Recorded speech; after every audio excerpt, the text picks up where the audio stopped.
Something on their heads lit up.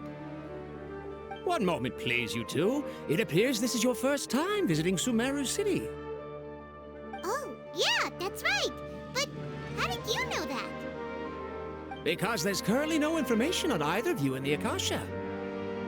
But no need to worry, that won't prevent you from entering the city. In fact, the Academia conveniently provides each traveler to Sumeru City with a device. Perhaps you two have heard of the Akasha before. It's our beloved Greater Lord Rukkhadevata's lasting legacy, a treasure trove of collected knowledge. After centuries of tireless research on the Akasha, the Academia created one of its most ingenious inventions, the Akasha Terminal. As long as you are within Sumeru's borders, you may use an Akasha Terminal to connect directly to the Akasha and access any knowledge you need. I should mention that due to technical limitations, the operation of Akasha terminals will be much smoother and more effective in large cities such as Sumeru City and Port Ormos.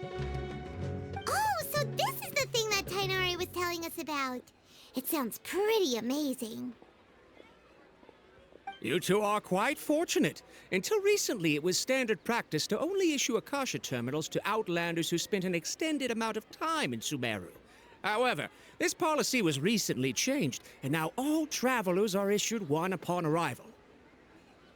Here are your Akasha terminals. Please handle them with care. It kinda looks like a leaf. To activate it, simply hold it in your hand and say the following phrase to yourself. May the mighty God bless us with their voice of wisdom. Oh, says this little doodad lets you access knowledge. Maybe we can use it to find a way to meet Lesser Lord Kusanali. Let's give it a try. Ahem. May the mighty God bless us with their voice of wisdom.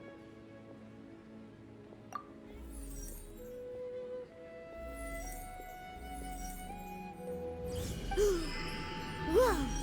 Just now, something clicked, and Paimon suddenly knew how to use this thing. It seems all we need to do is concentrate on what we want to know, and bam! You get it! Oh, that'll come in real handy. Exactly. That is the power of the Akasha. And with that, let me officially welcome you both to Sumeru City. May the wisdom of the Dendro Archon always be your guide. Okay, now that we're in, we can check the Akasha about Lesser Lord Kusanali. Let Paimon try. 500 years ago, the sages found a newly born deity from within some scorched ruins. The deity now resides in the sanctuary of Suristana. Seems pretty similar to what Kali was telling us. Okay, next, let's concentrate on asking how to meet her.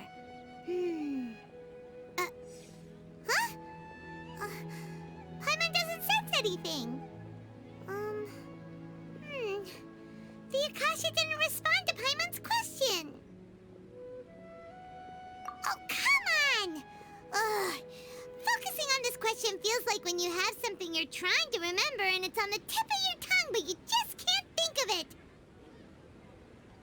Ugh, Paimon's brain is exhausted. Oh, smart idea. But what are you going to ask it?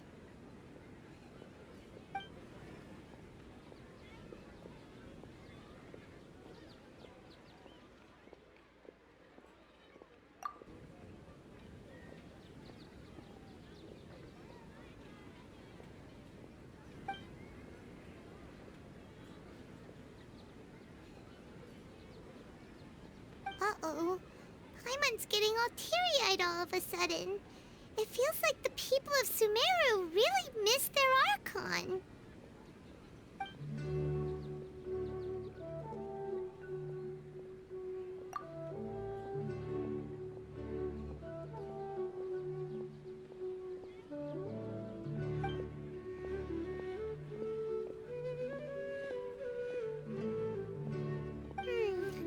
You too?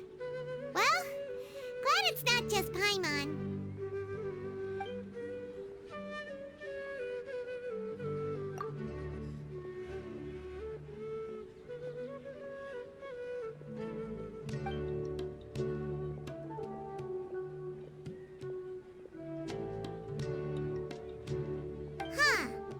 Could it be because we're Outlanders and we've only just arrived in Sumeru? You know, maybe we're not qualified to receive an answer to this sort of question or something. Well, seems no matter which way we try, we can't find anything that'll lead us to Lesser Lord Kusanali. Guess our only choice now is to try meeting with the researcher that Tighnari recommended. He's from Sumeru and even has a position in the Academia. Maybe he'll be able to access more info from the Akasha. Let's see. Tighnari wrote an address on the letter's envelope. Oh, it's not far from the city's gate. Let's head over and have a look. Hopefully he's at home.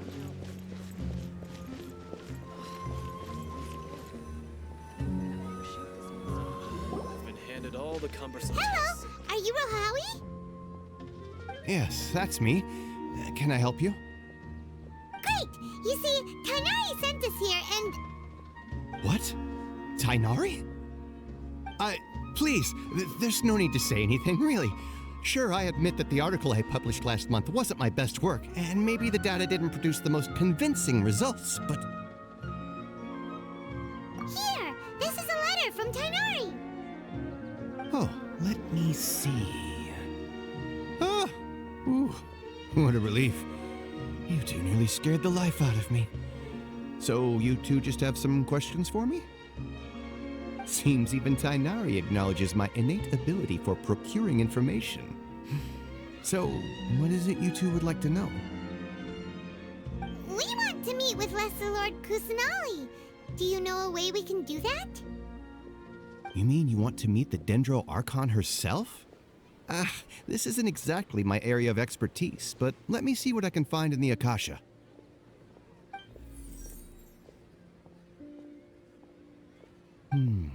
Sorry, the Akasha didn't respond to my query. What? You too? But what about your abilities for getting information and all that? Paimon was sure you'd be able to access more info than we did. Well, as I said, this isn't my area of expertise. I am but a lowly researcher, so the Akasha doesn't see a need for me to know more about the Dendro Archon. All I know is that ever since Lesser Lord Kusanali returned to Sumeru, she's never left the sanctuary of Sorasthana or made a public appearance. Huh. Didn't expect her to be such a mysterious figure. The Dendro Archon is somewhat of a recluse. Perhaps she just doesn't want to entertain visitors, which would explain the lack of information in the Akasha. But then what can we do? No need to worry just yet. I'm only hypothesizing here.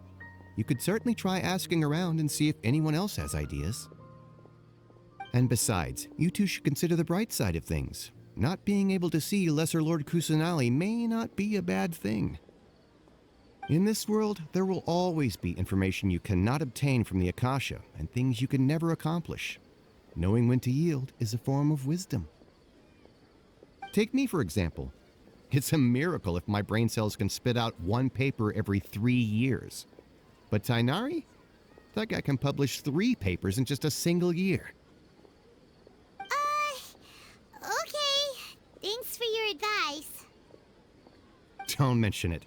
If you two ever want information about things like who's been promoted within the Academia or relations between the 6 great sages, come find me. Hey, come on! This is a survival skill at the Academia.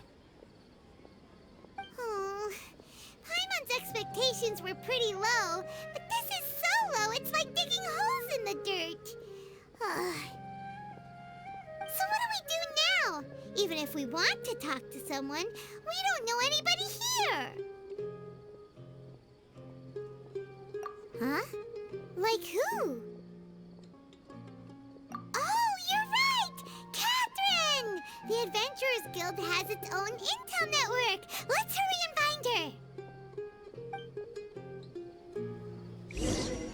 Watch out for pickpockets. Anything else you'd like to ask about? Sage is the highest rank for an Academia researcher. Since the institution's founding, each of the 6 great sages represent the finest mind and leader of their respective darshan. One grand sage is chosen from among the 6 sages to serve as the head of the academia. The current one is Sage Azar of the Ratawahist Darshan. Since ancient times, the sages have contributed immensely to Sumeru. The widespread usage of the Akasha is thanks to their hard work. I just knew you'd be curious about that. Although the 6 Darshans conduct research in different disciplines, their sages frequently interact with one another when managing academia affairs. In the Immorta, our leader is Sage Nafis. His temper is legendary. We researchers are terrified of him, and even the Grand Sage gives him some leeway. He hasn't shown his face lately, though. Rumor has it that he's currently involved with some major project. Thankfully, he's been so busy that I was able to publish a paper. See ya. Take a page out of my book and learn to look on the bright side of things.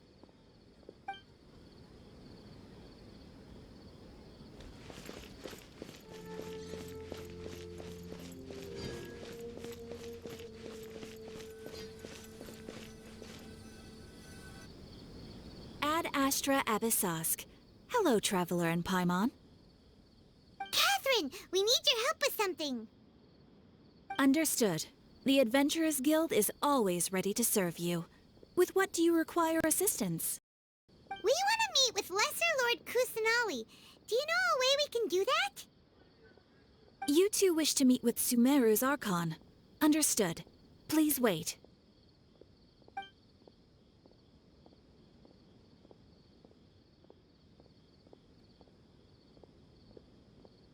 I apologize, but I am unable to call up any relevant information in the Akasha. I'm also unable to locate any pertinent information in my personal memory. Aww, another dead end. Well, if Katherine can't help us, then we really don't know anyone else to ask now. Please do not worry. I may know of someone who can help you two. In Sumeru, the Adventurers Guild does not serve as the vanguard of information. Rather, there are numerous active mercenary groups collectively known as the Eremites. They take on various contracts and work all across Sumeru, so they naturally accrue intelligence.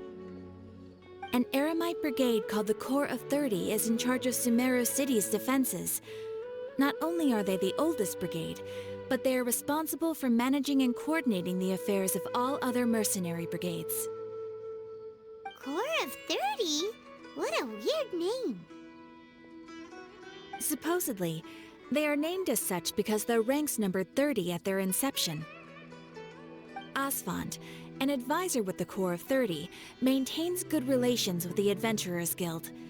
Though he's already retired, he and his words carry great weight within mercenary circles. If you'd like to get in contact with him, you can find him at the Corps of 30's headquarters, the Citadel of Regzar. You're welcome. I wish you two the best of luck. We look forward to your exploits in Sumeru. All right, off to the Citadel of Regzar we go!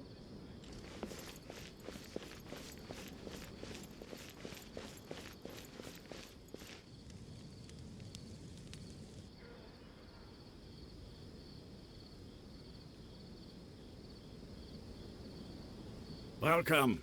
The Adventurers Guild told me to expect you two. It's nice to meet you, Asfand. We'd like to ask you about something.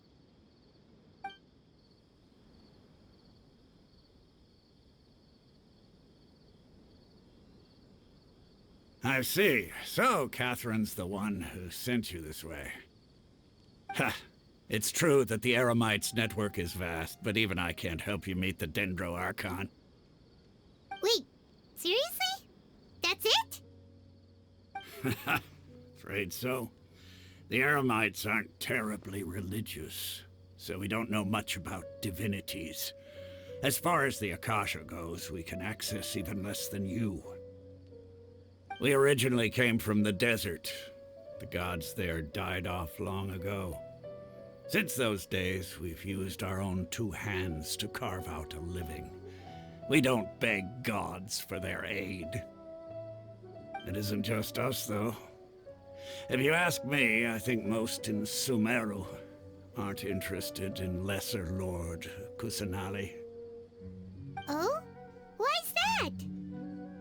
Just take the Academia, for example. They're the ones who truly rule Sumeru. Although they believe in gods, most of them only care for the late Greater Lord Rugadavada. In their eyes, she was the one who founded Sumeru and gifted us with the Akasha. Lesser Lord Kusanali just happened to inherit her legacy. Because of the Academia's influence, most citizens are more familiar with Greater Lord Rugadavada and hold her in greater esteem. Not to mention that Lesser Lord Kusanali never makes an appearance, and the Academia never announces anything about her. As far as the people of Sumeru are concerned, she's just a god that exists. And that's all. Really? Aw. After hearing all of that, Paimon sort of feels bad for Lesser Lord Kusanali. Ha! But who knows? We're all just guessing when it comes down to it.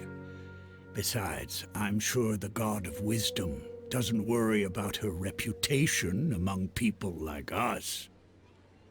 All right. Well, thanks for the info, Osfond. No problem. Always happy to help out the Adventurers Guild.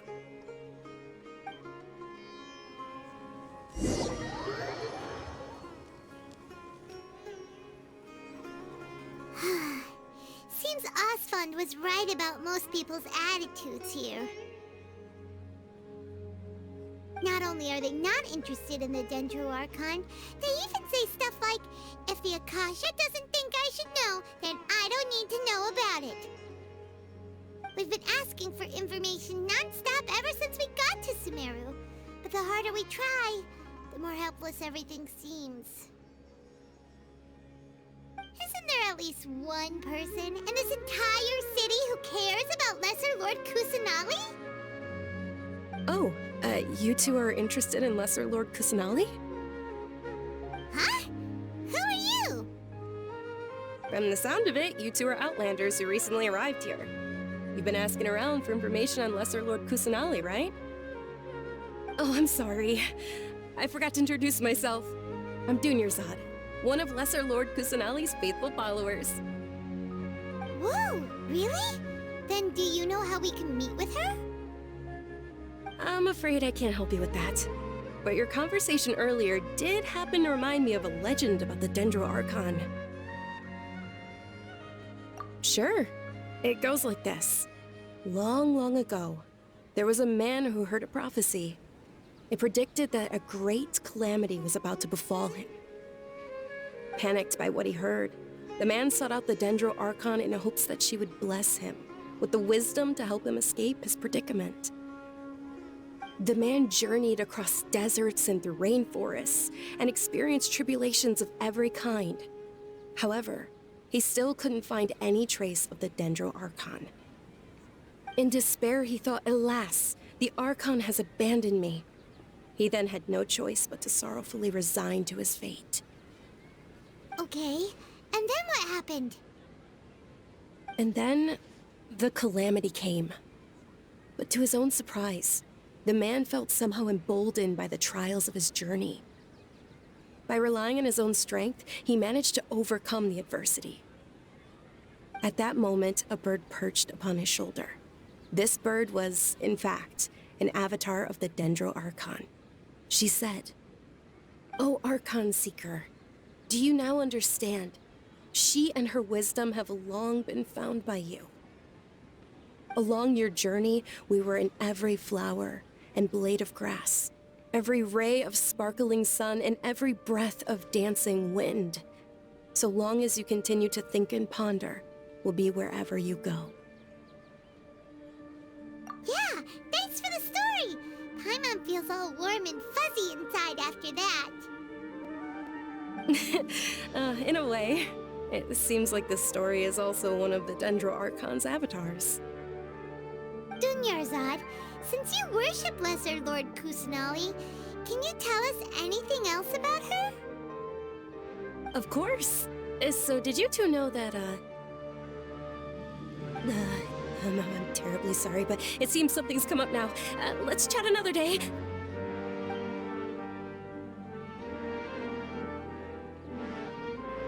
Hey, wait!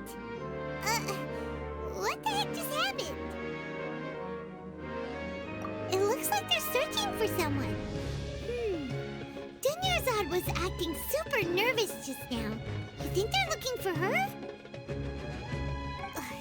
This stinks! We finally managed to find a lead about Lesser Lord Kusanali! We can't let them get in the way now! Let's see if we can get rid of them. Then we can catch up with Dunyarzad! Hey, have you two seen a brown-haired girl wearing a purple top and a long blue dress? We're looking for her. Did she have bandages wrapped around her wrists? Yes, that's her. Did you see which direction she went?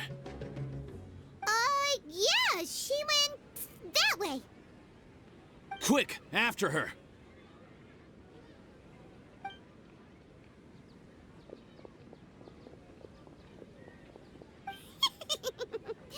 That should keep him busy for a while. Let's hurry and find Dunyarzad.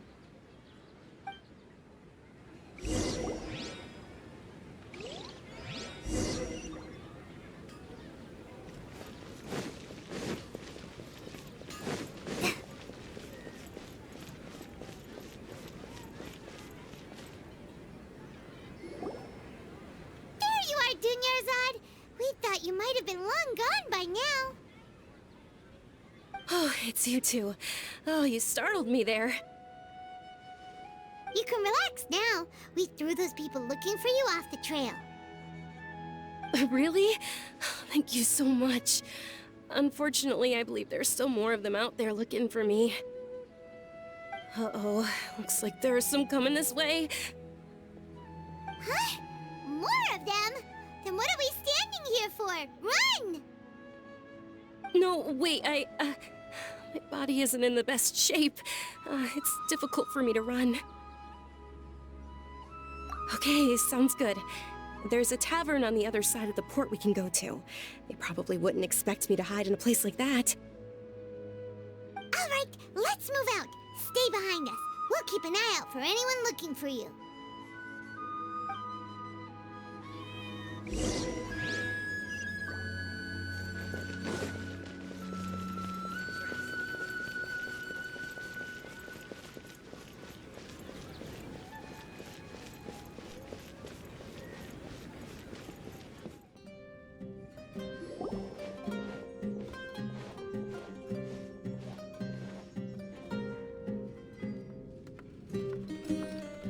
We made it. Oh, they shouldn't be able to find us now.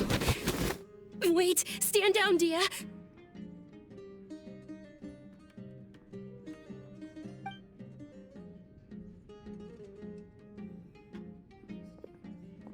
My lady, who are these two? They're travelers that I met on the street just a moment ago. They happened to notice that you were all searching for me, so they helped me hide. I see. In that case, you two should scram. There's nothing here for you. Wait a sec! Who the heck are you? And why are you shooing us away? I'm Miss Dunyarzad's bodyguard, here to see that she returns home safe and sound. My lady, let's get going. You've been gone for so long that your parents are worrying themselves sick.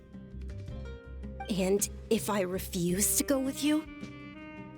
It'd be easier for the both of us if you cooperated. But if you insist on not going, then I'll have to carry you like a sack of potatoes. Hey! Dunyarzad already said she doesn't want to go back. Why are you still pushing her? Stay out of this. You don't understand the situation. Sorry, my lady. Even though I'm your bodyguard, your parents are my employers. I have to answer to them. How much? Wait, what? How much more do I have to pay you to become your employer? So you never listen to my parents ever again. Double? A triple? Give me some time and I'll get that much. My lady, this isn't about Mora. I don't know what you think of us Eremites, but let me say this. I like Mora, but I'll never go against my principles. That's why I'm here looking for you. Sure, it's an order from my employer, but my conscience was also telling me it's the right thing to do. And knowing your health, carelessly running around like this is gonna hurt ya. For the sake of those who love you, don't be stubborn. No, you're wrong. I'm aware of my limits and I know what I'm doing. Honestly, the only people being stubborn right now are my parents. And I know perfectly well that it makes no difference if I'm at home or not. I still won't accept reality. And every time I bring this up, they just change the subject. Dehya, you've been living with us a long time already. This should be old news to you. Dehya, I know it hasn't been easy for Mother and Father, and I'm grateful for everything they've done for me. But there's someone else in this world I'm also grateful to. Because she saved me. The love I have for her is the same I have for my parents. This is my life and my last chance. So I want to do something meaningful. My lady, are you sure what you're doing now is meaningful? Yes, I'm sure. At least, it is to me. Fine, I won't ask you to return home anymore. But let me make something very clear. I'm only doing this because I respect your determination, not because I agree with you. Thank you, Dehya. Sorry for being so rude just now. My nerves were acting up. And I even brought up your payment in such an offensive way. Don't worry about it, my lady. I did say that I like Mora. Besides, that's our next topic of conversation. Today's little excursion caused such a ruckus that every single bodyguard at the estate was deployed. It wouldn't be easy to hide things from your old man. Since this definitely won't be your last escapade, here's a little tip. You should at least make it look like your room and things are still in order when you leave. Also, you'll need someone to cover you for when you're out and about. So, I'll let you hire me, my lady. This way, everyone wins. As for the pay, let's say half of what your father pays me. We can settle the bill when we return to the estate. Okay, deal. Yay! Looks like they've reached an understanding.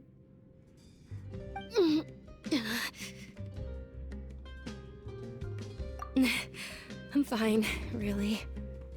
I just feel a little tired now that things have calmed down. My lady, stop trying to look tough. We're already in a tavern, so let's rest up and grab some grub. I'm sorry for worrying you two. If you don't mind, I'd like for you to join us. Sure! After you rest up, we want to hear more about Lesser Lord Kusanali.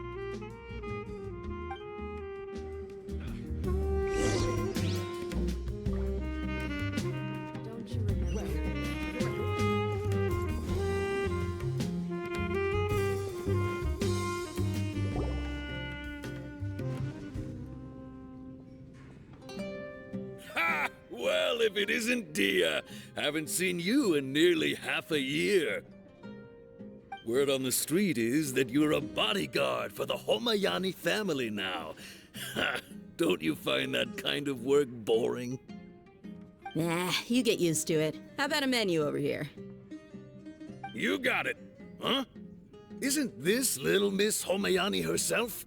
We don't get to serve personages like you very often. We'll be sure to prepare our very best. Thank you, sir, but there's no need.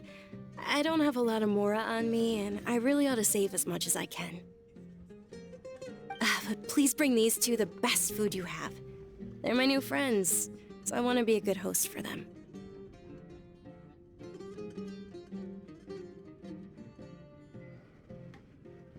Wait, we're paying for ourselves now? Aw, Paimon kinda wanted to try something fancy, but we aren't exactly exactly loaded. Guess Paimon will settle for something ordinary. How about our coconut charcoal cakes? They're our signature snack, and they run cheap. Look, other customers over there are eating some now. They look kind of burnt and dry. Paimon will pass.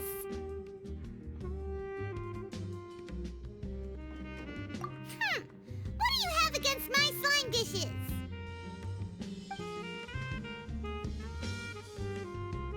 Dunyarzad, we asked a lot of people when we first arrived, and almost nobody was interested in Lesser Lord Kusanali. So, what made you want to follow her? Well, remember when you asked me if I knew how to meet the Dendroarchon? Even though I don't know how, I think I've actually seen her before. Huh? Really? Yes, it was when I was a child. At the time, my illness had kept me bedridden for the better part of a year. I was stuck inside and couldn't make any friends, and my parents did their best to find treatments for me. But even then, the Akasha didn't have any helpful information. My younger self no longer had any hopes or dreams. One flare-up was so bad that I was in a semi-conscious state for several days. Then one night, I woke up alone in my room. I was terrified. My body was paralyzed. Even if I cried, there was no sound. At that moment, an ethereal voice spoke in my mind. Dunyarzad, don't be scared. You don't have to cry. Dunyarzad, don't be scared. You don't have to cry. Who are you? How do you know my name? How do I explain this? You might not be able to understand, but actually, I know everything about you. Really? Of course. I know that you're scared of thunder, that you hate taking medicine every morning, and that you love counting the petals on your mom's skirt. Wow, you really do know everything. Dunyarzad, is there anything you want? Want? Not really. I can't go anywhere or do anything. Huh? But aren't you a child? All children have wishes. Tell me what you want, and maybe I can make it happen. But can you make my illness go away? Oh. I'm sorry, but I'm not powerful enough to do that right now. Then, can you be my friend? After that, the voice said, "Okay, I'll be your friend." Although my body was suffering during those days, that voice encouraged me and told me many wondrous things. Beyond my window was the flourishing Sumeru City. Beyond the city was a lush rainforest. And beyond that was the wall of Samiel, deserts, and all of Teyvat. Once I finally made it through that bout of illness, I couldn't hear that voice anymore. I told my mother about it, but she said that I must have been dreaming. But I know that that voice wasn't a figment of my imagination. Before that, I had never heard of Teyvat. Yes, for sure. If it weren't for that voice, I would have never grown curious about the outside world, nor would I have learned how to read and enjoy so many books. That voice sparked a desire for wisdom. It had to have been the Dendroarchon. I've been hoping for a chance to repay her kindness. In fact, I was running around today to help prepare the Sub-Zerus festival for her. What's the Sub-Zerus festival? It's Lesser Lord Kusanali's birthday, which was the day that she was found by the sages. It's actually an old holiday that originally celebrated Greater Lord Rukkhadevata's birthday. When she passed away, the holiday eventually became a celebration of the Lesser Lord's birthday. I heard everyone was overjoyed when they welcomed her back to Sumeru. In those days, the festival was a huge deal. But because of the Academia's influence, people have gradually lost interest in the festival. The Academia actively participates in Sumeru's many holidays dedicated to Greater Lord Rukkhadevata. But when it comes to the Sub-Zero's festival, forget any funding. They practically act like it doesn't exist. Maybe they see Lesser Lord Kusanali's birth as confirmation of Greater Lord Rukkhadevata's death, so they're reluctant to celebrate it. Aw, but that's awful. It is. It's absolutely terrible. Sure, the Greater Lord founded Sumeru, but hasn't Lesser Lord Kusanali been the one quietly protecting us for the past few hundred years? Just remember that we're still out in public. Don't get too carried away now.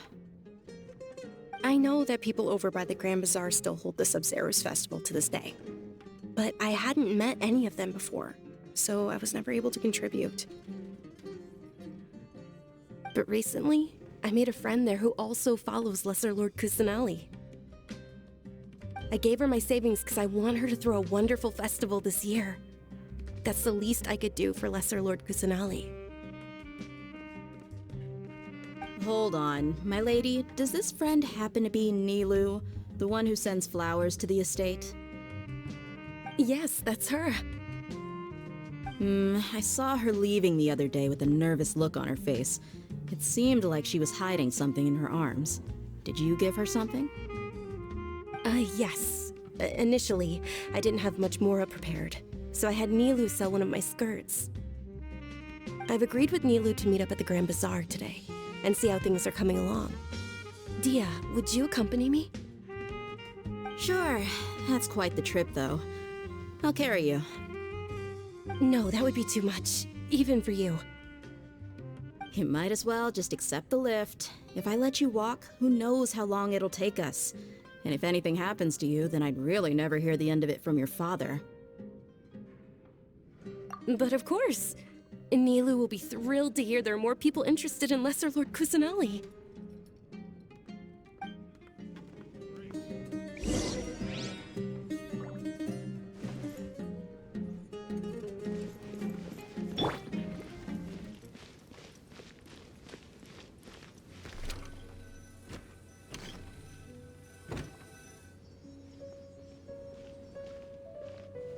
Sorry I'm late, Nilou. Oh, Dunyarzad. It was taking you so long that I assumed you got trapped at home, but you made it in the end. Uh-oh. But if Dehya's here, that means you got caught, right? You could say that, but everything worked out. She's on our side now. Not completely. Oh, and who are these two? Oh, meet the Traveler and Paimon, my two newest friends. They're visitors who just arrived at Sumeru City and are looking for information on Lesser Lord Kusanali. So you're followers from another land? That's wonderful. You two absolutely mustn't miss the Sub-Zero's festival. By the way, Dunyarzad, we've already started decorating the Grand Bazaar. It looks spectacular, thanks to your generous contribution. You're very welcome. It's the only thing I could do. Do you still have enough Mora? Probably? But don't sweat it. We've already finished renovating the stage. Come on, I'll show you.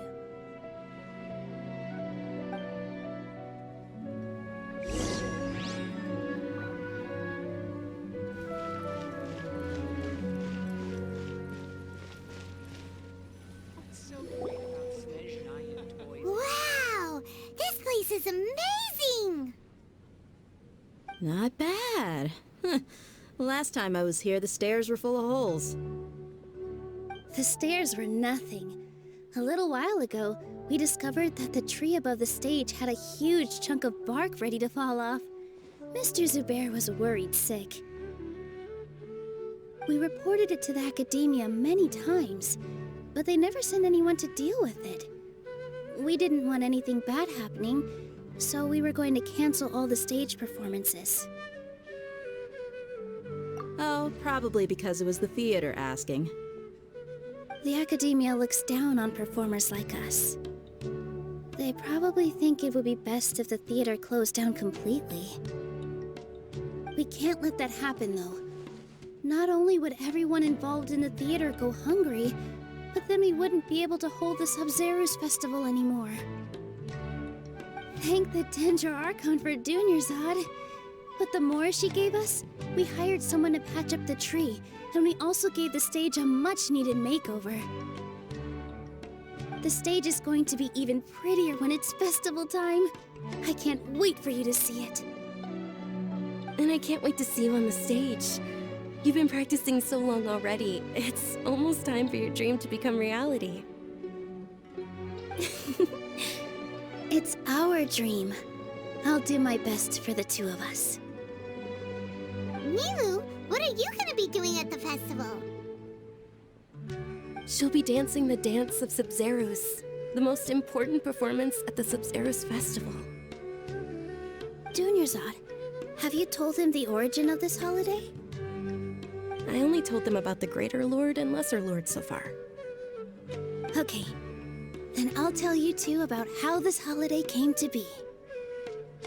According to legend, the Sub-Zeros festival was originally the Goddess of Flowers' birthday celebration for the Greater Lord. A long, long time ago, on one of Greater Lord Rukkhadevata's birthdays, her friends threw her a celebratory banquet. Some of the gods got drunk. One started playing music, and the Greater Lord started singing, so the Goddess of Flowers began to dance. As she danced upon the grass, countless beautiful parisaras began to bloom wherever she stepped. Those brilliant purple flowers became her dazzling stage. All the gods clamored, "Oh, if only time could stop at this very moment."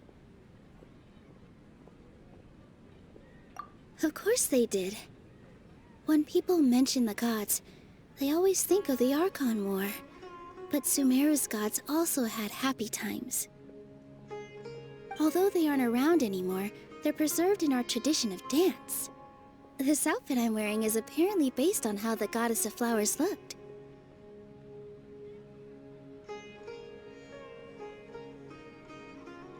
Though we're just tiny people compared to the Divine, we still have to do our best to make sure that the birthday girl feels loved on her special day. Nilou, you of all people will definitely be able to convey our well wishes to the Dendro Archon. I also noticed that you went the extra mile and scattered parisaras around the stage. They symbolize the Goddess of Flowers, after all. It's just a shame that all the real parisaras went extinct after her death. Yeah. The Greater Lord brought forth parisaras in memory of the Goddess of Flowers, and she ultimately could never truly replicate that beautiful purple. Thinking about the Goddess of Flowers dance makes me wish I could have seen it. If my stage were anything like that, I'd be thrilled if I had just 2 real parisaras on the stage. So, Traveler and Paimon, what do you think? Interested in the Sub-Zero's festival? Will you two be coming? All of Lesser Lord Kusanali's followers will be there for her birthday. It'll be a good opportunity for you to learn more about her. Ooh, Paimon thinks that's a great idea!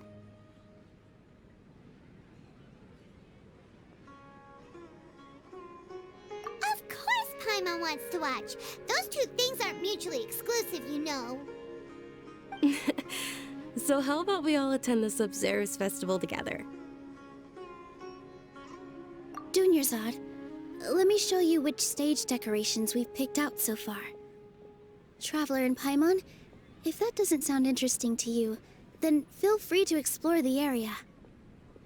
Everyone at the Grand Bazaar loves Lesser Lord Kusanali, and we're all looking forward to the Sub-Zero's festival. In that case, we'll take a look around.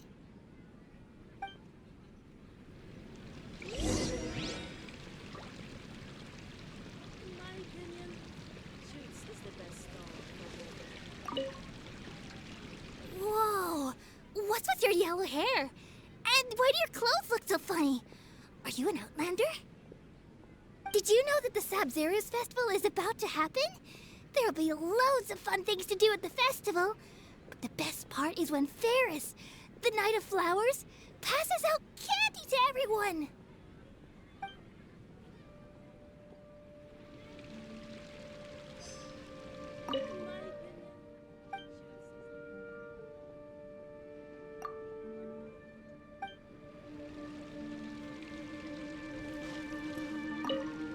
Huh. Revamping the stage for the festival couldn't have been easy, that's for sure. I bet this year's festival will be one to remember. I don't know much about the Grand Bazaar, but I do know that the residents here have a penchant for song and dance. Two things that the Academia doesn't particularly approve of. Oh, and the perfume sold around here is a lot better than what you'll find elsewhere. The fragrances are longer lasting and they're gentler on your skin and... I mean, that's what I've heard at least.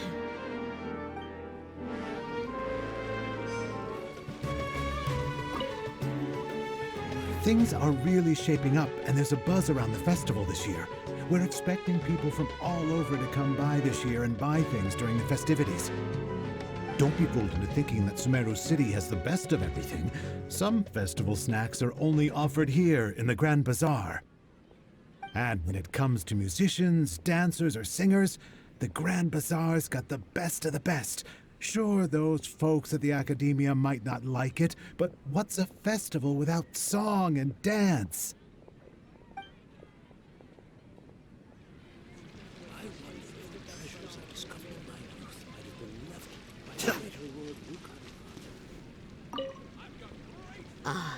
Dancing at the Sabzeruz festival. You know, I also danced when I was younger. As a child, I even asked my grandmother why we performed the dance for the Lesser Lord when it was originally done to honor the Greater Lord. My grandmother said that Greater Lord Rukkhadevata is a beloved deity and honored by all. And Lesser Lord Kusanali is too. If the Goddess of Flowers ever knew Lesser Lord Kusanali, then she would certainly have wished to be her friend and hold celebrations for her too. The Sabzeruz festival has been losing its appeal over the years. That is, until a wealthy benefactor stepped in this year and brought the festival back to life. I heard she forked out a lot of mora to make it all happen.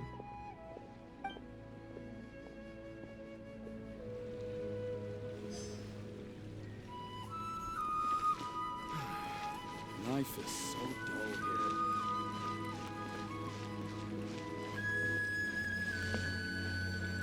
here. Nilou, your outfit looks amazing. There's also something different about you from when we first met up. I thought I'd add a little extra pizzazz to my dress for the festival. See? Wow, did you sew all that yourself? Uh-huh. Sewing is a fundamental skill for everyone in the theater company because we make all our own costumes. Did you know that Mr. Zubair not only can make costumes, but props too? I've noticed that you can't keep your eyes off that crown over there. Would you like to try it on? May I? Of course. The legends say that the Goddess of Flowers had beautiful horns on her head, so this crown was made to reflect that. Dunyarzad, you look absolutely stunning with it on. It's like I'm looking at the Goddess of Flowers herself.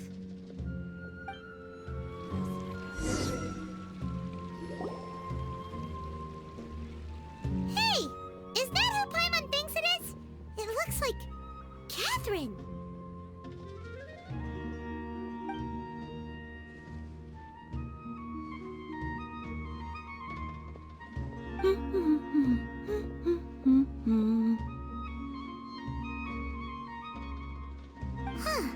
Come to think of it, Paimon's only ever seen her behind the counter at the Adventurers Guild. This is the first time we've ever seen her taking a break. Hey, Katherine! Hmm? Oh, hey! It's the Traveler and Paimon! What's shaken? Whoa, break-time Katherine sure sounds a lot less formal than usual. Paimon was still waiting for her to say Ad Astra Abyssosque. Sure. Standing behind the counter at the Adventurers Guild doesn't require any complicated functions. But saying and doing the same old things over and over again can get pretty monotonous. Like watching the same Fontaine movie day after day. But take you two, for example. You travel across Tevat to enrich your lives and gain new experiences. Well, we enjoy traveling across Tevat and all that, but we're mainly looking for clues about his sister. Yes, you should keep searching. Sometimes the answers we're looking for aren't necessarily at our intended destination. Instead, they're found along the way. Huh. Haven't we heard someone say something pretty similar recently? Anyways, what brings you out here, Katherine? No, not particularly. I guess you could say that I'm loving the recent atmosphere here. If festivals bring happiness to everyone, then that's where their true value lies. Oh, it looks like it's about time for me to be heading back now. Alright, we'll see you next time at the Adventurers Guild.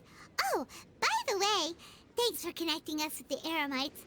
We've already made some great friends in Sumeru City thanks to you. I'm sure you two will get along well with the people here. You've already been blessed by the element of Dendro after all. See you around.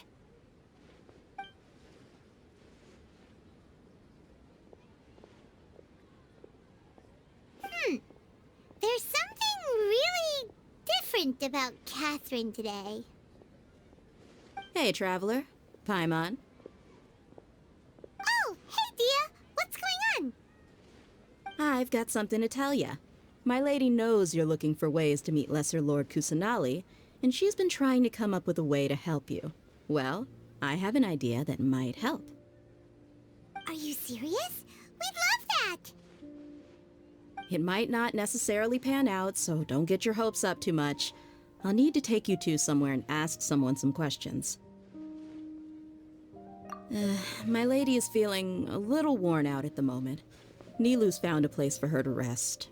After I take my lady home, let's meet in front of the Citadel of Regzar. Sounds like a plan!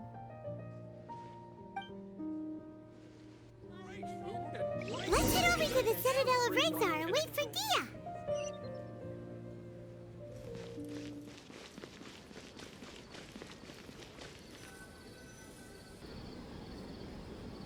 Sorry, I'm late.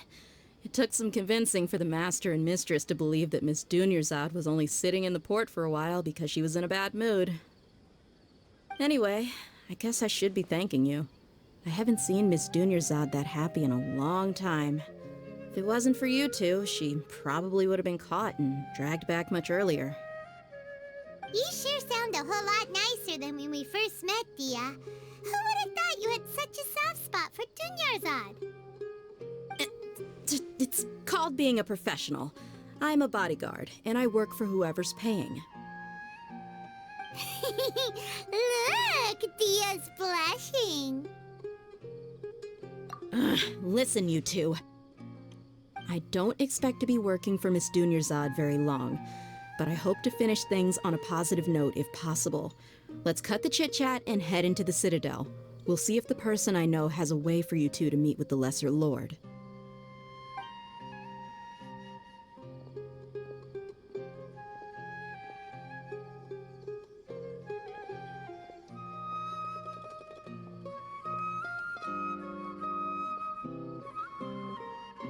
Oh, hey, Chief. Ha, Dehya! What are you doing here? And well, didn't expect to see you three together. I take it you all know each other already? We met this after the Adventurers Guild pointed us to Osfon for more info. No kidding. So, where's Ruksha? I thought I'd help these two out by asking about the theft. Anything you can tell him? Ruksha's gone over to the Academia. The Grand Sage recently ordered Sumeru City to begin bolstering its defenses, so people from all over have been called back to the city. Since you've already mentioned the theft, I suppose I might as well tell him what we know. Appreciate it, Chief. Theft? Sorry, what the heck are you guys talking about? Just recently, the Academia lost something, and there's a chance the item is connected with the Dendro Archon. This case might just somehow help you in meeting her. I suppose that's one way to look at it. But if you ask me, the case is more about the Academia than anything else. Let me fill you in. The Academia recently sent a convoy to pick up an important package from Aru village. Word got out, and the convoy was robbed on its way back. The Grand Sage took the whole matter very seriously. Not only did he dispatch the Matra, but also enlisted our help in the search for leads. All we know so far is that whatever was stolen is currently in Port Ormos. You two have heard of Port Ormos, haven't you? It's the largest commercial port in all of Sumeru. You can travel there by leaving Sumeru City and heading south along the river. The Academia's grip isn't long enough to reach all the way to Port Ormos, so the city's a little more laid back, meaning the population's also a mixed bag. You never know who you'll meet there. Apparently what was lost has a great deal to do with the Akasha, knowledge, and even the gods. I'm afraid I don't have any other details for you, though. If you're interested, maybe you could head to Port Ormos and ask around yourselves. If you want my advice, try introducing yourselves as students of the Academia once you're there. Are you serious, Chief? All the Academia students are in Sumeru City, you know. Why should they pretend to be students in Port Ormos? If you're also interested, just go there and see what happens. Count me out. I've got plenty of work to do here for the Homayani family. And take it from me, if you two really do decide to visit Port Ormos, you'd best watch your backs. Let's just say that the Eremites there aren't nearly as friendly as those here in Sumeru City. There are even some extremists who go around shouting slogans like, "Retake Sumeru for the Scarlet King." Word is that more and more are joining their movement. They're becoming a real headache for Chief and the others. You bet they are. The Scarlet King's been dead for thousands of years. Now they start spreading rumors of his return. Ridiculous. Not everyone's like you, Chief. Even the desert natives who abandoned their homes in the wilderness still wish to have a god of their own. Well, Traveler, that's about all the information we have for you. Thanks, Dehya, and you too, Osfond. Since we've gathered all we could for the moment in Sumeru City, let's head to Port Ormos and see what we can find next. Miss Dunyarzad is looking forward to seeing you both at the Sub-Zerus Festival, so be sure to get yourselves back here in time for that. Good. Then we'll see you both at the Sub-Zerus Festival. When I hear the Eremites, I'll have to rephrase the supplies for the Eremites. You two must really be something if you've got Dehya the Flame Mane speaking on your behalf. The Corps of 30 isn't officially overseen by the Academia, but because we're hired mercs, there's still lots of sensitive intel that I can't reveal to you. In the end, when it comes down to it, the city's safety is both the Corps and Academia's top priority. I've told you all I can about what was stolen from the Academia.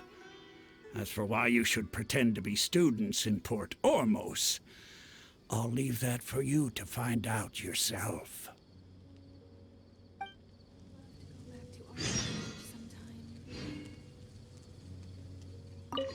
It's been a while since I visited the Citadel of Regzar. I'll catch up with Chief for a bit before I head back myself. You really did a lot for me in the past. Remember, to get to Port Ormos, just follow the river south from Sumeru City's port. Just be sure to take care of yourselves out there. We'll meet again at the Sub-Zeru's festival.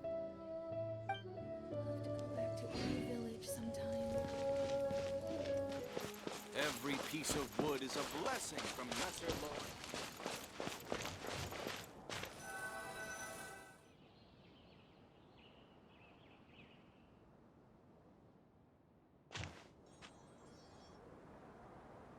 Come and have a good look yourself. Traditional spices of the highest quality, made with pride and experience. You've got a deal. I can't thank you enough for always looking after my business. Believe me, I'm not making this up.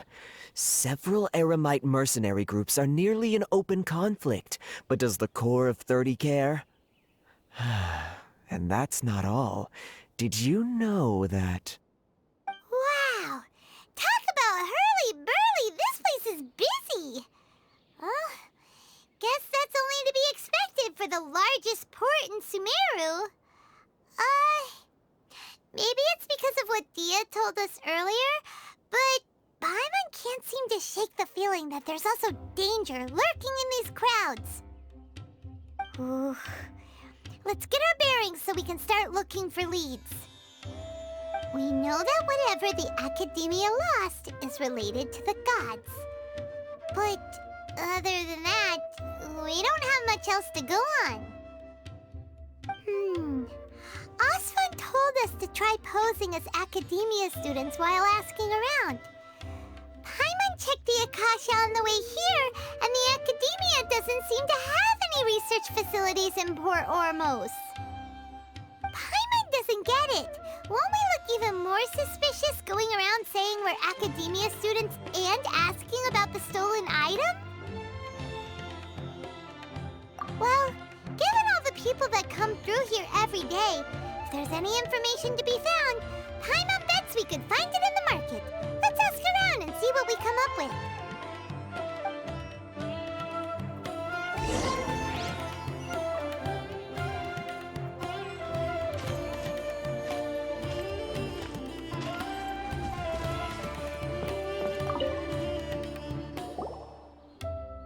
Welcome. Welcome. How can I help you two? Hi there. We would like to ask you a question. Do students from the Academia ever come to Port Ormos? Of course. Especially around this time of year. Students from Sumeru City that are about to graduate often come to Port Ormos to cut loose a little. Many people often talk about how hard it is to get accepted into the Academia, let alone graduate. But those who finish their studies and go on to become full-time researchers at the Academia have it even harder. Sure, we may not be Sumeru City, but Port Ormos offers beautiful scenery and a stress-free environment. Some even say it's good luck to come to Port Ormos, so students and researchers come flocking here when things get to be too much at the Academia. Ah, you see over there? Those are students from the Academia. They've been looking worried and miserable ever since they got here a few days ago. If you ask me, the life of a merchant is better. So long as the Akasha teaches us what we need, then life is good. Those students seem to be discussing something. Let's see if we can listen in.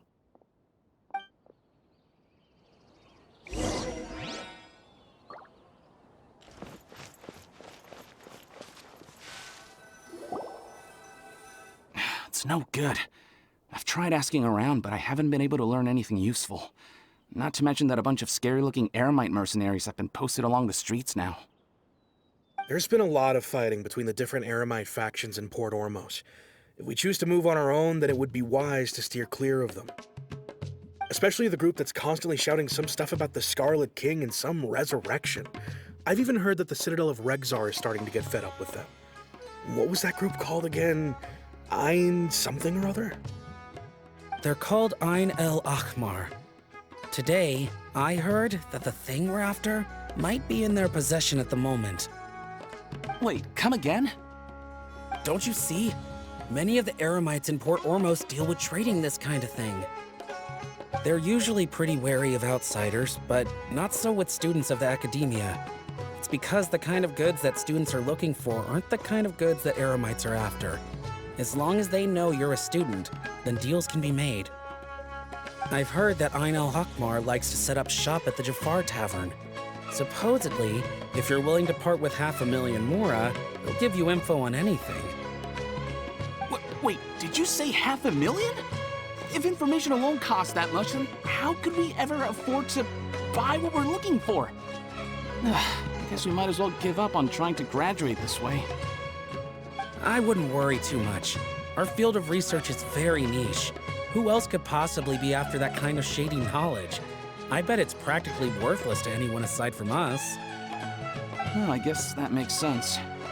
And the only thing left for us now is to find a way in. Why don't we all just pool our money together and pay for the information? Whoa! Did you hear that? A niche field of research and shady knowledge? It all sounds pretty suspicious to Paimon. Is knowledge something people just buy and sell like that? So, what's our plan?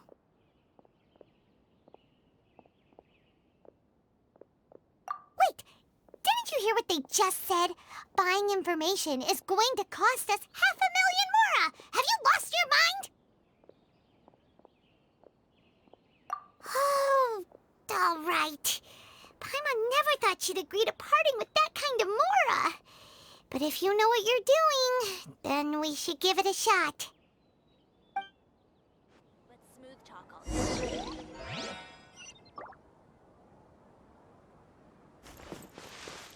Out of all my commissions, I enjoy making jewelry. 500,000? That's a lot of mora. Do you really think that Ain al-Hakmar group can give us reliable info about what we're after? We should discuss things thoroughly before we make any moves.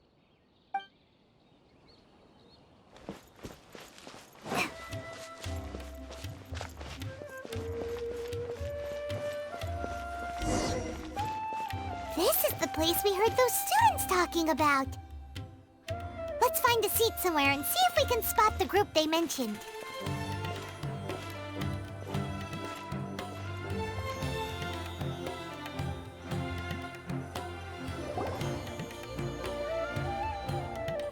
Oh, you've arrived. Please, take a seat. So, they think that they can go toe-to-toe with the boss? Ha! Once we reclaim the power of the Scarlet King, they'll be the first that the boss punishes. They're nothing to be afraid of. Our main rival now is the Caracal Battalion. They've also amassed a significant amount of mora this time, so we mustn't underestimate them. How can the Caracal Battalion compete with the boss when they're nothing but a bunch of money-grubbing opportunists out for a quick mora? Yeah, with Boss's fervent devotion, he'll be able to use this power to bring our god back this time. Huh. All these guys talk about is the Scarlet King, so they're probably the ones we're looking for. Greater Lord Ruka Devata. That traitor and her followers must not be spared. The day will come when the Scarlet King exacts vengeance on Sumeru, and all of them shall be punished. Yeah, Paimon was wondering what they meant too. We should ask about that if we get the chance later.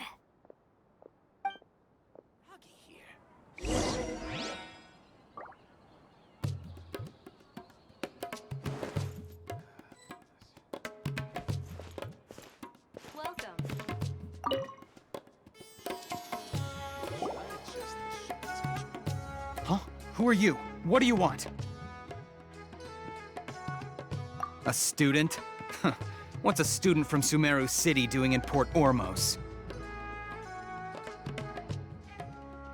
Ah, well, if it's info you want, you've come to the right place. The question is, can you afford it?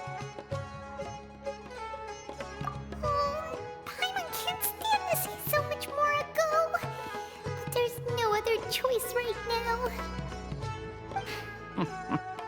Here, this is the merchant's address. Whatever you're looking for, you'll find it there. Hmm? Well, what are you waiting for? Oh, that's right! We heard you mention the Scarlet King just now. We're actually interested to know more because we're archaeology students! Fine. Since you've already handed over the Mora, I guess I can throw in a little extra info. As you can see, members of Ain al-Ahmar are devout believers of the Scarlet King. Years ago, the Scarlet King founded the great desert nation that was our homeland. It was an advanced civilization, far beyond anything you'll see in present-day Sumeru. The Scarlet King was the rightful god of wisdom, but he was betrayed by a companion he trusted. She even stripped him of his title, God of Wisdom. So, you mean the traitor was... Greater Lord Devata, yes. That shameless wretch destroyed the Scarlet King's civilization, and our ancestors were forced to flee to this land where we were made to suffer the tyranny of our enemies. Furthermore, she conspired with the Academia to cover up the truth of her actions, and create the merciful and benevolent facade for which she is now known.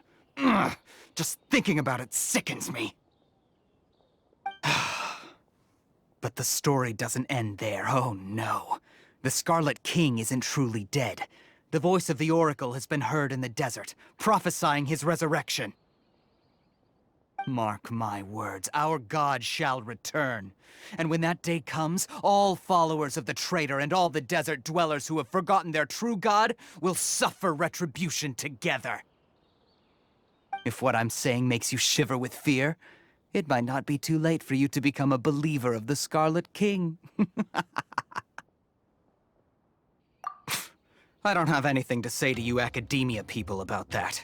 I think this conversation has reached its end. Not just yet. This man is a fraud. Huh? You again? Deranged Academia lunatic. Yes, it's me again. I already warned you that if you weren't willing to sit and discuss things with me, I'd take measures to make things uncomfortable for you. Listen to me. That address he gave you is fake. Or at least, you won't find a merchant waiting for you there. This group has been boasting all around that they can provide information on a certain item as a means of luring people into their territory. Once you show up, they keep up the act until they have hard evidence that you want to purchase said item. Then they use that to squeeze you for all the Mora you're worth. Hey! Shut it, Alhaitham! What are you playing at, trying to ruin our business like this, hmm? I told you the other day. I wish to discuss my terms with your boss. Ha! The boss made it perfectly clear that he won't negotiate with you.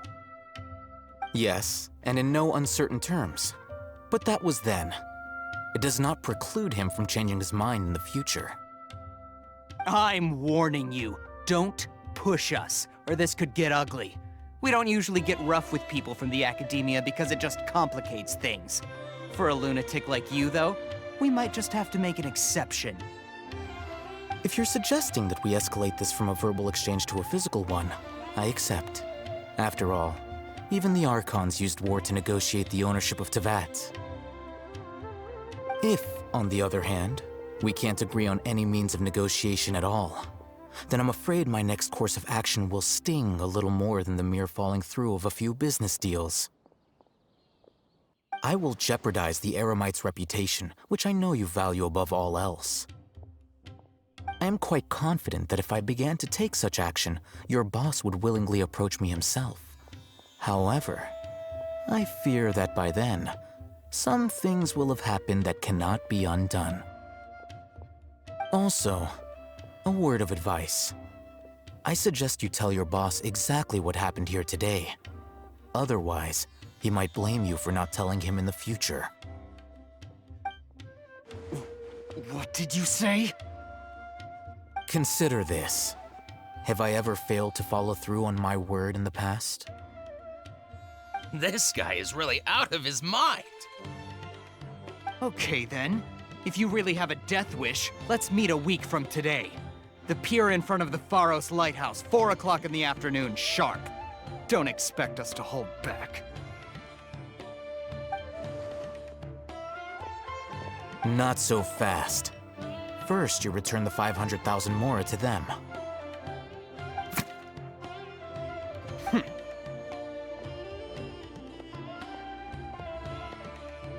Please, I beg you, don't provoke them. We can't afford any trouble with this crowd. They haven't even paid for their food yet. Ah, Mr. Iman. There appears to be fewer staff in the restaurant recently. This wouldn't happen to be because they're all busy spreading the word to the students, would it? Well... Someone who chooses to do business with a group like that really can't afford to get so flustered the instant someone confronts them about it. Consider the meal compensation for our silence. I'd say you're getting an excellent deal. Whoa, did you see that? He not only got us our Mora back, but sent the Emirites running too! Plus, he seems to know a lot about what's going on around here. Let's catch up with him and ask some questions! He went that way! After him! What's going on? How can there be Chiron? Please, just leave. Forget the cost of the meal. Just, pretend nothing happened today. Welcome. Should I adjust the shipping schedule? Fresh fruits and veggies, both quantity and quality. Wait up! It's Alhaitham, right? What do you want? No need for thanks. My goal was to get to them, and you two gave me just the opportunity I needed. We're even.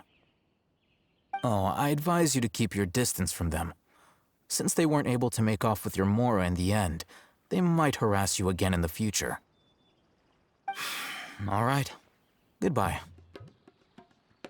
Hold your horses! We still have something to ask you about! Since you tore through their scam right in front of them, you must know the real story about certain something, no? Who exactly are you two? And why are you inquiring about that? A student. Right. Look, you should know that those thugs conducting business with you had nothing to do with your lie. Huh? Oh, yeah! He's really strong! Weren't you saying something about a physical exchange? We can help with that. He doesn't even have a vision. Forget it. Maybe not, but he can still use elemental energy. Otherwise, there's no way we'd go asking for info from from guys like that. Those high-headed thugs are definitely gonna bring a lot of backup for your next meeting. Even if you don't go alone, you won't regret taking us with you.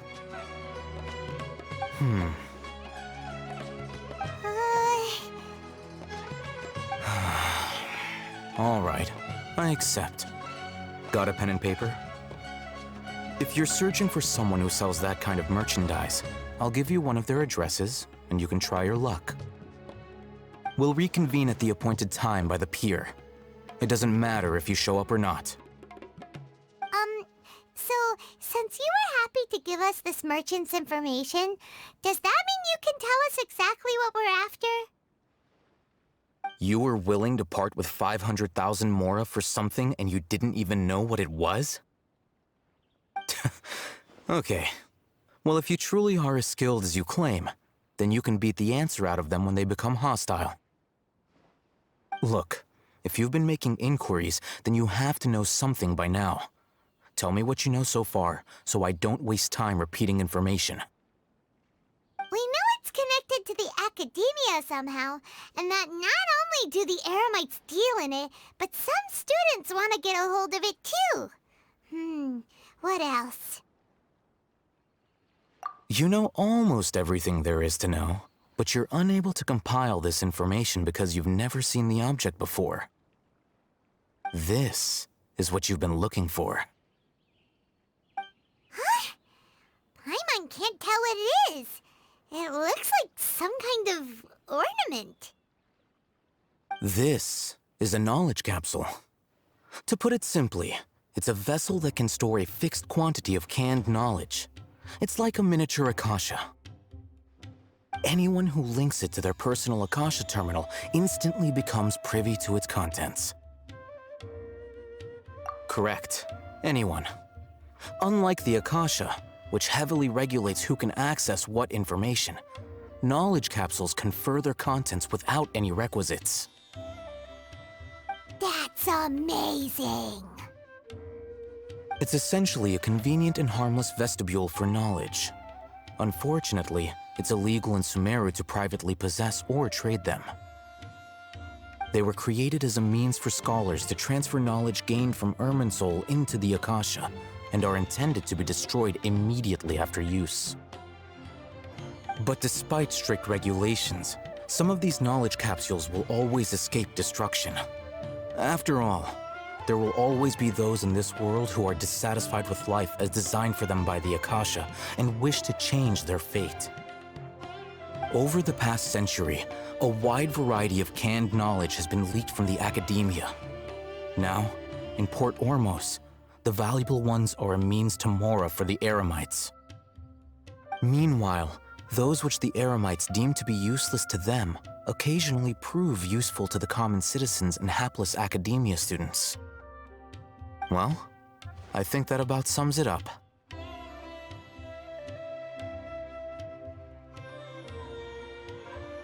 Oh, so that's your true objective.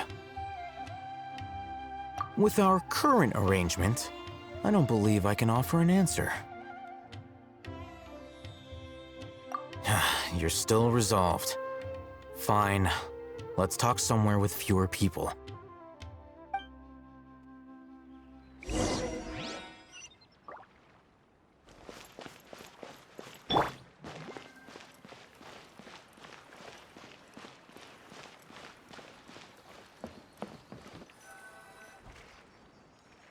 Let's continue our conversation here. If you wish to learn more about the knowledge capsule that the Academia lost, then you must help me with something. I need you to find someone named Dory, a traveling merchant. Unlike the peddlers who hawk inferior knowledge capsules, she often has quality goods in stock. Some say that as long as there is profit to be made, there is nothing she won't dare to sell. She's guarded against people from the Academia because most of her wares don't comply with Academia regulations. I think she blacklisted me. I met with her informant, but it soon became clear that they had no intention of letting me get any further. Become one of Dory's customers and earn her trust. This is my condition for further collaboration. Why do you want us to meet with her? Until you complete this task, you don't have question privileges.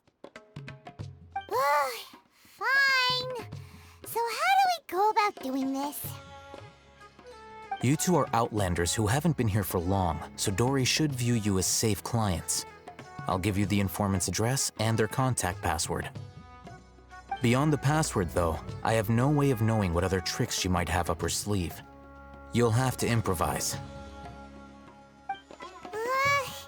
This is kind of nerve-wracking. The true challenge begins after you meet her.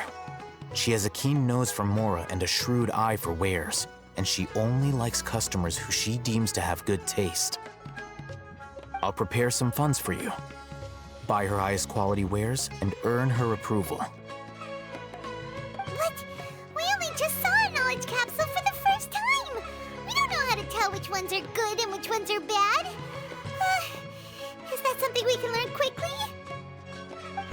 That's true. Have you two heard of elemental sight? Oh, that's a surprise. Guess I'll have to hold you in higher regard. Anyway, that ability should resolve your issue.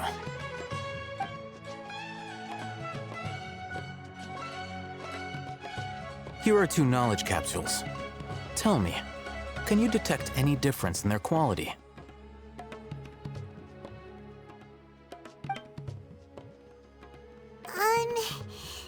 They look the same to Paimon. Try inspecting them with elemental sight. How'd it go? Did you see anything? Rumor has it that higher quality knowledge capsules generally appear brighter when viewed through elemental sight. That's because knowledge originates from Irminsul, the root of Dendro power itself. The more powerful the knowledge, the richer it is in Dendro energy. However, some canned knowledge with a high concentration of elemental energy is of little use in contemporary times, so those capsules are of little value. Using elemental sight is merely a stopgap measure, but it should suffice for earning Dory's trust. That sounds pretty impressive. Here's a sheet with the informant's location and contact password, and here is the mora for purchasing canned knowledge. Don't be cheap. You'll need to spend to catch Dory's eye. If there's any mora left over, just keep it. Oh, and be sure to exercise some caution. There have been Matra present in Port Ormos lately. Your efforts will be for naught if they catch you. Matra? They belong to the Academia's regulatory body. They also handle cases of illegal canned knowledge transactions. Like I said, the Academia has banned both their trade and possession. The Matra are razor sharp. You're in for nothing good if they lock their sights onto you. If you 2 want to back out, now's the time. Okay, then we have a deal. If you succeed in your dealings with Dory, come find me at the Wikela Funduk. We'll have an open discussion then. Looking at what Alhaitham wrote, Dory's informant is a traitor near Old Ormos. Let's follow these instructions and try to get in contact with him.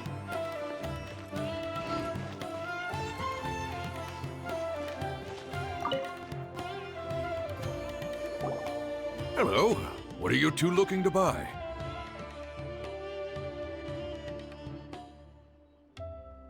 Wait, are you sure you're remembering that right? Paimon doesn't think it was that on the paper. What a unique palate. We have unripe hara fruits, but we usually keep them in the back. I'll have someone escort you. Following the paper got us past the first round. Ronak, these 2 want to buy unripe hara fruits. Show them to the warehouse. Got it. You 2, please follow me. You 2 have a fascinating fashion sense. We haven't seen a customer wearing a Sumeru rose for quite some time. Hold on. Let me think. Sumeru rose means common merch. No, look again. We're obviously wearing morning flowers. Ah, my mistake. I do apologize. Whew. That pop quiz sure was scary. The warehouse is up ahead. Please follow me.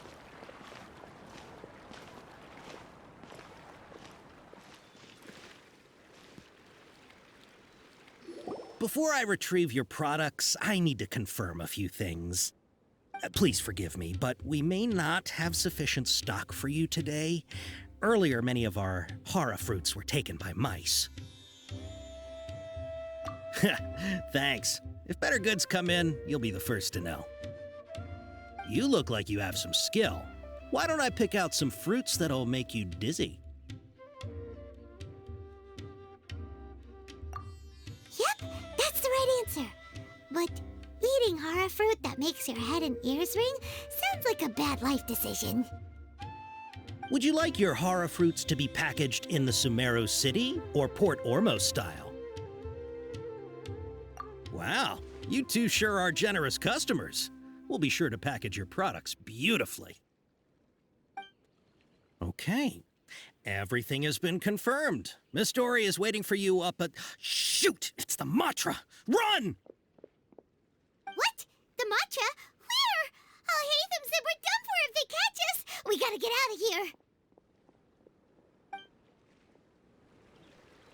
We don't know this area, so let's follow that informant.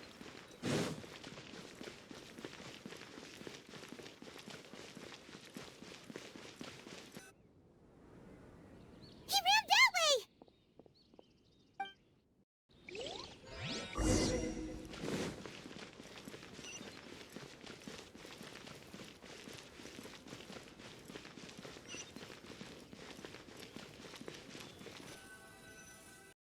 Look, he's over there!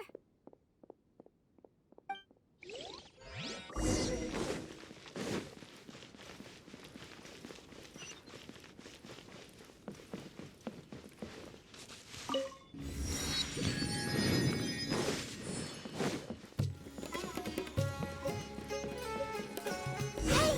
If you're hiding from the Rishbaland tiger, come this way! Another password! Huh? Oh, that voice came from behind the building on the right! Here, over here. You can stop running now.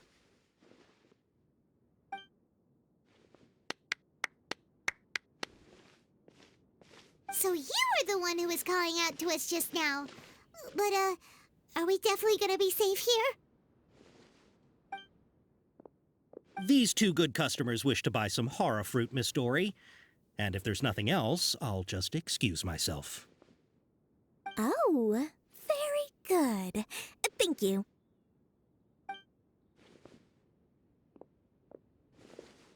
Huh? Wait, you're Dory? Paimon sure thought you'd look a whole lot scarier. Hey, what are you trying to say, Princess Pea-Brain? I can be scary enough when I need to be, believe you me. If you don't watch what you say, then you can forget about doing any business. But it seems you two have actually done pretty well so far. Not only did you manage to find the informant, your reactions were also pretty sharp. You don't really look like criminals or anything, but I bet my Mora that you've been involved in some shady dealings, haven't you? Paimon's not sure if that's supposed to be a compliment, but we'll take it.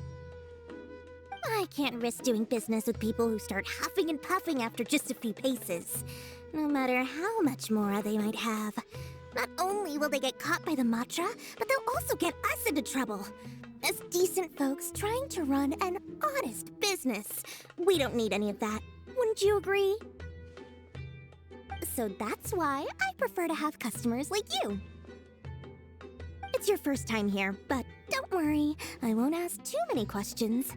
Even if you wish to buy enough knowledge capsules to decorate your house with, please, knock yourself out. As long as you have lots of round, shiny Mora, then we're all good.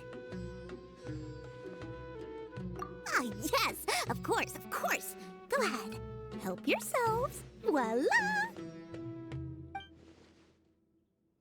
Wow, she has a trove of canned knowledge. Whew. She'd probably be in serious trouble if the Matra caught her with all this.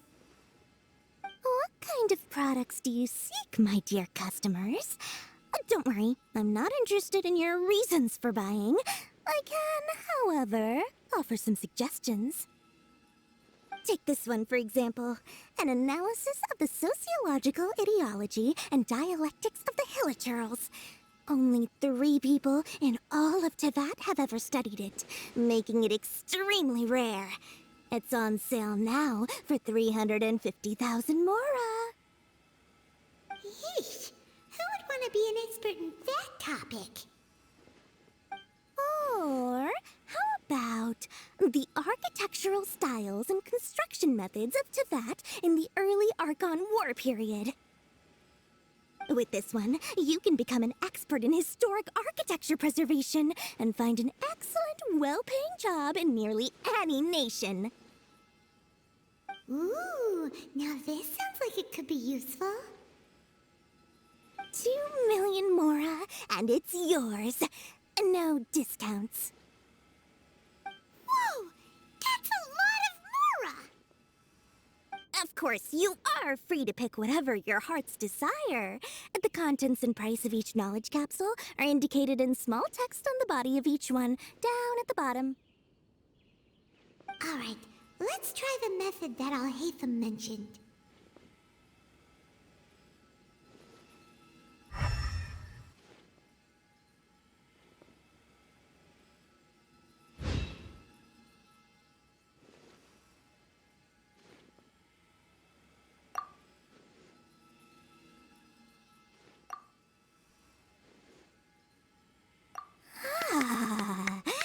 You've really got a good head on your shoulders, and quite the eye for quality.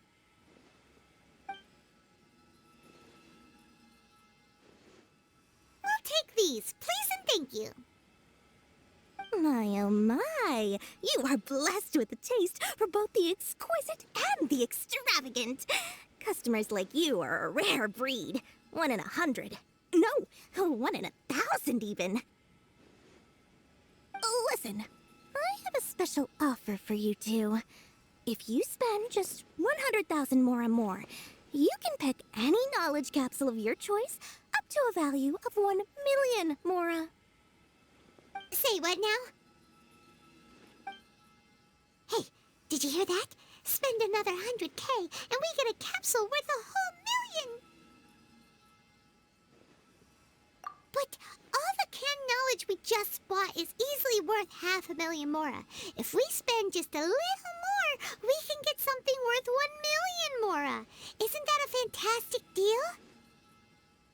Think about it. We've gone to all this trouble to get this canned knowledge. And so far, everything we bought belongs to Alhaitham. Aren't you even the least bit curious about how this whole canned knowledge thing works? We're talking instant knowledge here. Don't you want to try it yourself?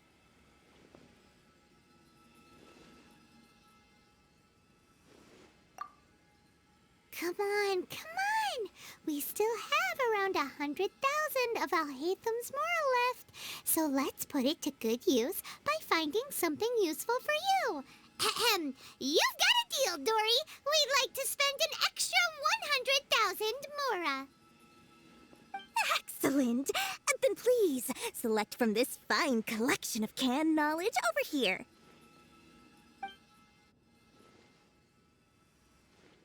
Hold on a second. Paimon thought we could choose whatever we wanted. Why can't we choose the ones from over there? Oh, but my dear customer, the knowledge capsules over here are worth 1 million Mora each. I'm sure discerning customers like yourselves will be able to find something to your liking. Please, take your time. Uh-oh, Paimon has a bad feeling about this. Let's use Elemental Sight again to check these.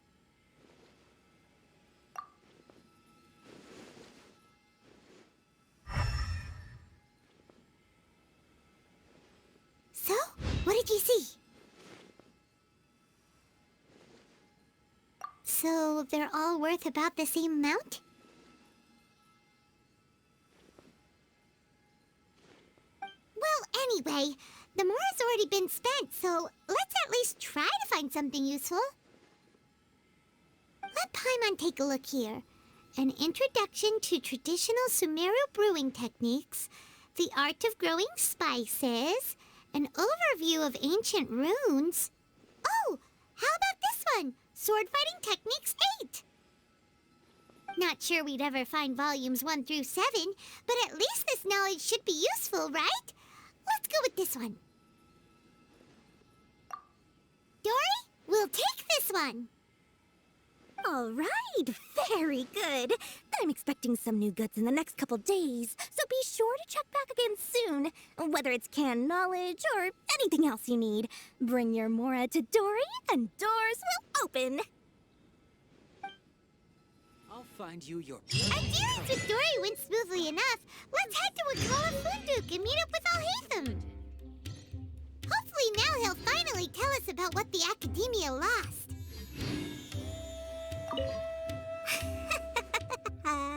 Mora, Mora, Oh, please come back anytime you need something.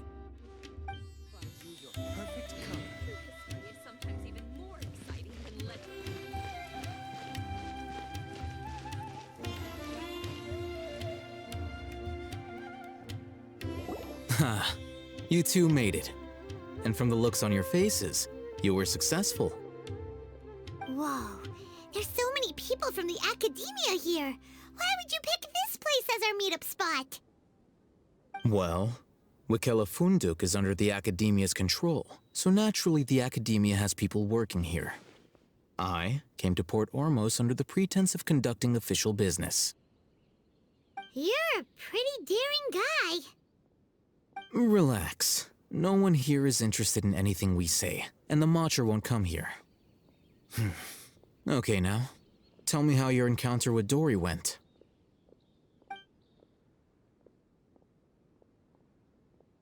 Okay, we did what you asked. So, can you tell us about the knowledge capsule that the academia lost now? Before that, I have to ask, why are you two so intent on tracking it down? You don't have to answer, of course. Yeah, he just wants to meet the God of Wisdom and ask her about something important. We've been in Sumeru for a while now, but we still haven't found a way. When we heard that the academia had lost something that might be related to the gods, we came here in case it turned out to be our lucky break. In that case, you're on the right track. A short while ago, the academia lost a knowledge capsule in the desert. It's supposedly a divine knowledge capsule. Use it, and you'll gain the wisdom of the gods. Wow, there's really such a thing as that? Hey, if we find it, do you think we could learn how to make the Dendro Archon? Ooh, or how to find your sister? I highly doubt it has any mystical properties, but it does indeed exist. And it's right here, in Port Ormos. So, where exactly? That's what we need to find out next. I won't deny that. I am investigating because I'm curious as to what the divine knowledge capsule truly is. As you know, the Eremites in Port Ormos also have their eyes on it. It is an extremely precious item. The knowledge contained within may bring great power or wealth to whoever has it in their possession. Several brigades have been vying for ownership of it as of late, but there is still no victor. My personal finances and connections cannot compete with those of the Eremites. After attempting various methods, I finally managed to reach a tentative agreement with several brigades. I agreed to forego ownership of the divine knowledge capsule in exchange for the opportunity to study it. After all, there's no harm in understanding what it is. However, there are those who are less amenable to negotiation, such as those from Ain al-Ahmar. They adamantly believe that the divine knowledge capsule contains the Scarlet King's power, and that he will return to this world when they obtain it. They refuse to let anyone from the academia tarnish their deity's soul. So you kept hounding them because they refused to cooperate with you? Yes. Ain al-Ahmar isn't exactly wealthy, but its members are determined to get that capsule by any means necessary. To that end, they've resorted to many methods more foul than fair in order to amass sufficient funds. So, I've been sabotaging their business to force them into negotiating with me. The Divine Knowledge Capsule should be up for a secret auction within the next few days. Each brigade will place their own bid, and the prize will be covertly given to the winner. To ensure the capsule's security and to evade the Matra's notice, the winning brigade will not publicly disclose their victory. Unless I know whose hands the Divine Knowledge Capsule ends up in, my agreements with them will fall through. Dory is the most reliable source of information, but that avenue was previously closed to me. With you on board now, the situation is different. In other words, you wanted us to befriend Dory so you could find out where the Divine Knowledge Capsule is. Yes, you can say that. But this arrangement harms none of us. The day after tomorrow, go back to Dory and try to purchase information on the Divine Knowledge Capsule's whereabouts. If she has no information, wait 2 days and approach her again. If I get the opportunity to study the Divine Knowledge Capsule, I will relay my findings to you. Will that suffice as compensation? Okay, then we'll meet up in 2 days. Alhaitham, before you go, we actually bought a knowledge capsule for ourselves, but we're not sure how to use it. You two want to try using a knowledge capsule? Sure, I can teach you. Doing so right under the Academia's nose is a bit problematic, though. What do you say we head to the outskirts of town?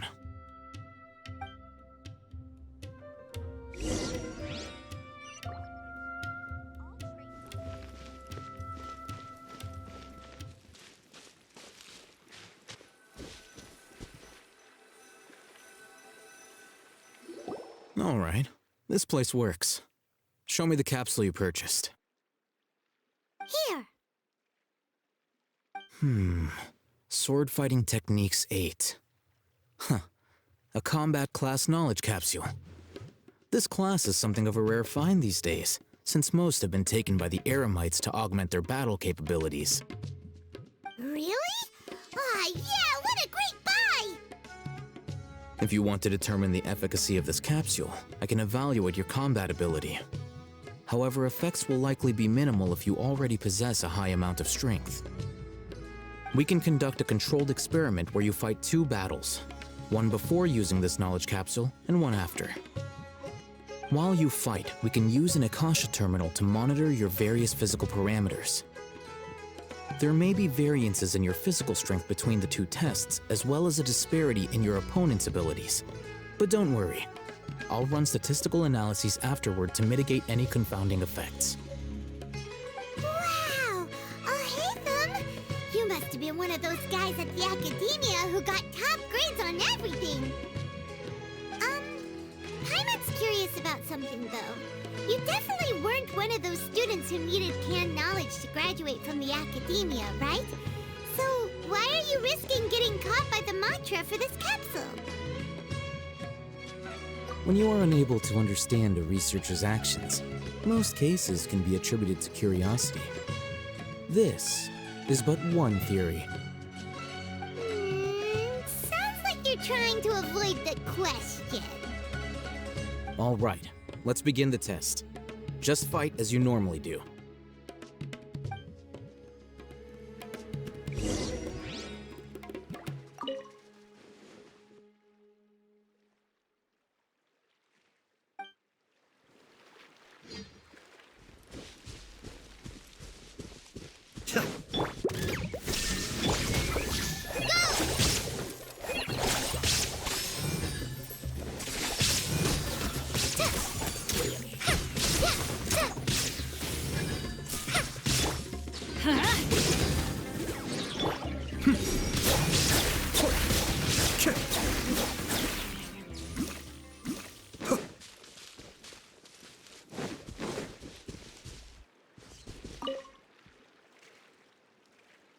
All right. I'll link your Akasha terminal to record data. The next step is to use this knowledge capsule. Hold it in your hand. I'll help you establish a connection with it so you can activate its power.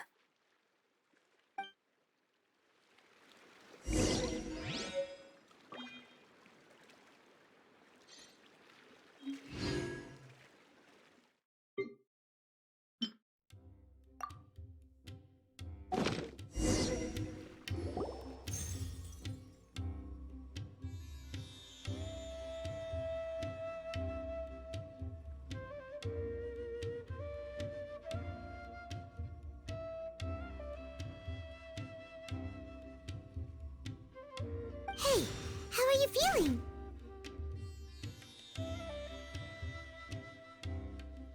You mean that it worked? All right. Time for round 2. Fight with the same composure as before.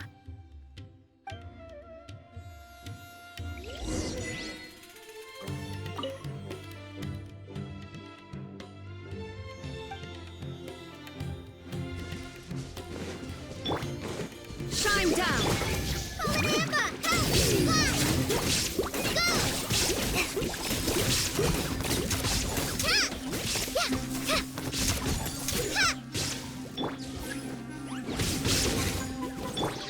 Cascade!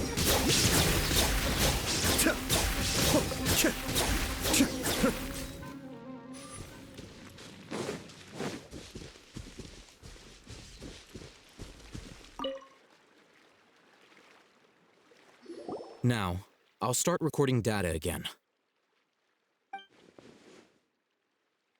Alhaitham, how's it going? Well, the knowledge capsule you purchased did improve his combat capability. During the second fight, his overall fighting performance increased by 0.073%. Wait, how much?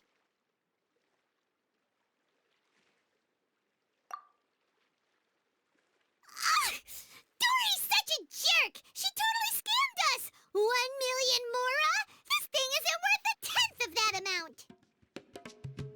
Of course, this could be because he is so powerful that the capsule's contents were unable to produce a substantial increase. At the very least, this test allowed me to gain more insight into you two. Our deal seems increasingly worth my investment. I'm heading back to Akela Funduk. I await your response in 2 days' time. This is Mora for when you ask Dory for information. Pay her as much as she requests.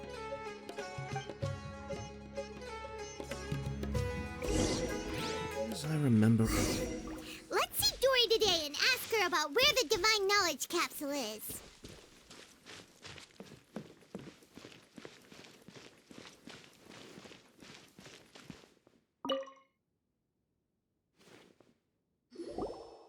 Over here! Oh, welcome back, my loyal patrons. What can I do for you this time? You name it. Canned knowledge, supplies, or anything else you need. I'll find a way to get it. Where there's a waterfall of Mora, there's a way. Can you really get us anything we want? Anything at all?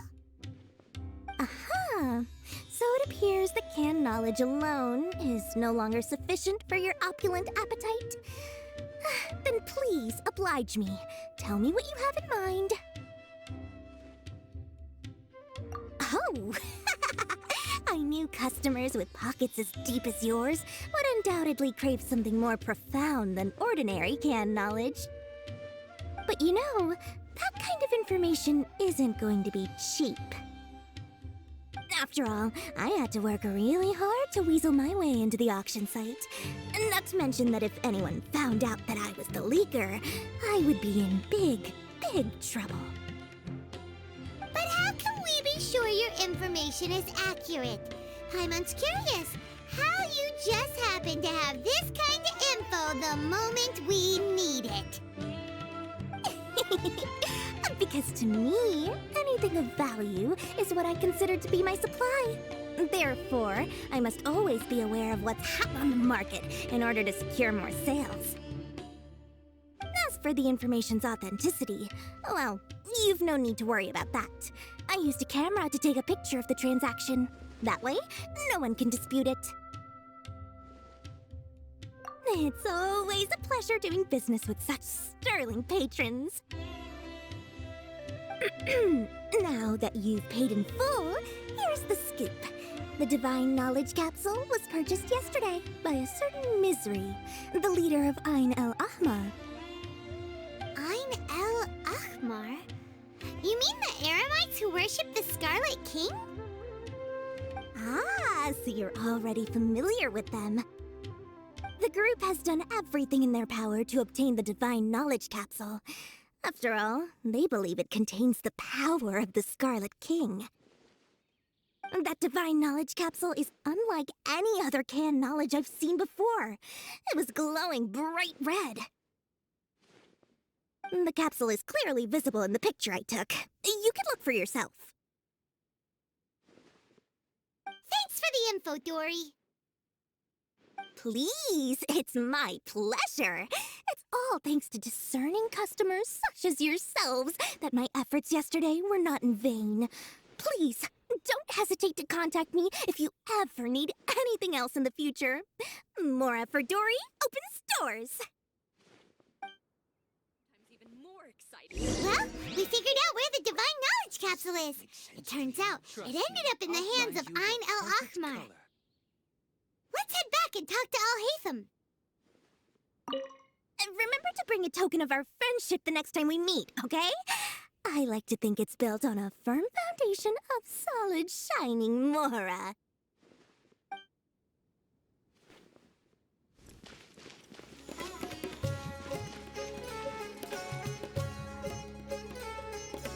Alhaitham, we got the info you wanted. Really? All right. Let's hear it. Dory even gave us evidence to verify the intel. Have a look. Huh, look at that. Clear as day.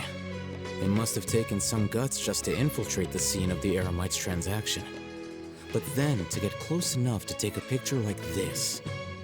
Bold move, Dory. Very bold move. All right.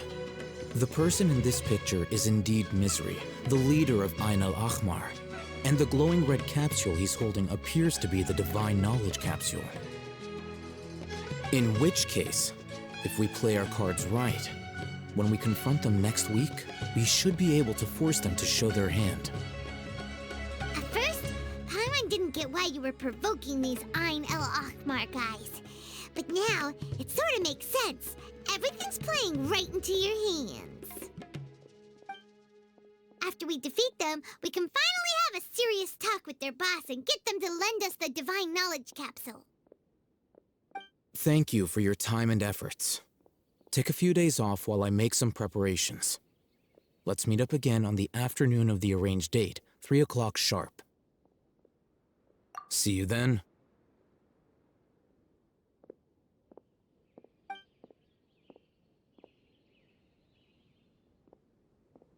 Alhaitham sure is taking his time.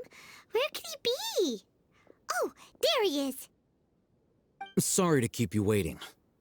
Let's head to the pier in front of Pharos Lighthouse. Yep, let's go. Lots of money.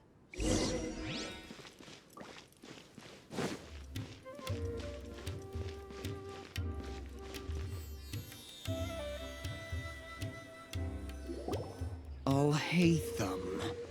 I knew you were crazy, but I didn't know you were crazy enough to actually show up. It was I who demanded that these negotiations take place. I was more worried that you might go back on your promise. But to your credit, it appears that you're sticking to your word. This is turning into quite an occasion. I also brought some backup. I assume you don't mind. Backup? Aren't you the brat from the restaurant the other day? You've come to support this lunatic because he helped you out? Fine, your funeral. I'm not going to mince my words. Once we're done with you, you'll be nothing more than fish food. Get 'em, boys!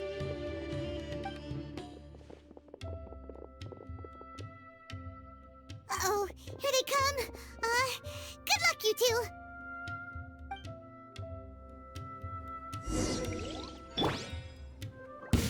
There is no escape! The depths beckon. I'm going in! Right this on the side! It's on.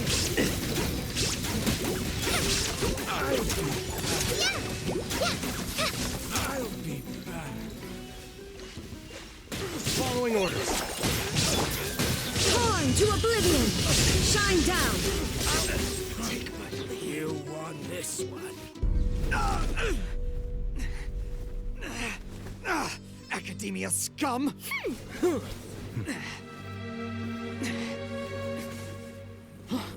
Boss! Finally! Did you use it?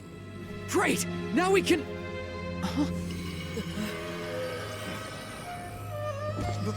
Boss?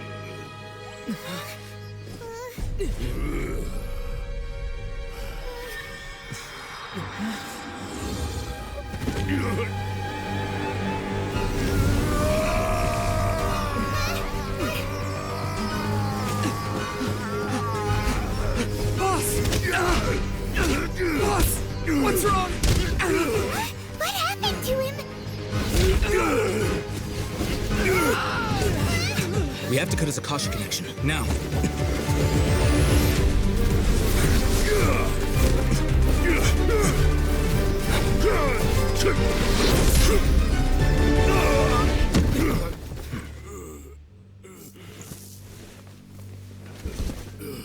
Target acquired! Arrest him!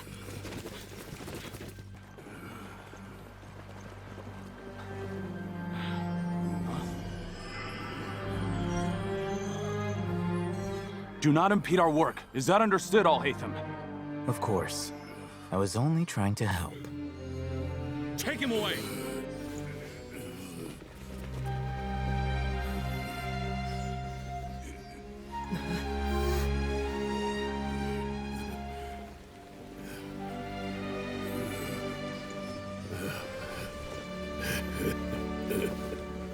World, forget me.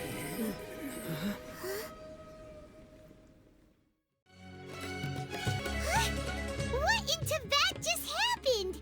It's like that big guy suddenly lost his mind. It looks like he used the Divine Knowledge Capsule. You mean the Divine Knowledge Capsule did that to him? Oh, yeah. You mean how some researchers go insane after getting knowledge from Irminsul? I've heard of numerous incidents of researchers in Satyavada life going insane. The state that man is now in suggests that this is a similar situation. This Divine Knowledge Capsule does appear to be linked to the gods, but beyond that, it doesn't seem anything like the rumors suggest. Possessing it doesn't grant you divine wisdom or power. Did you hear what he said? World, forget me. What could that possibly mean?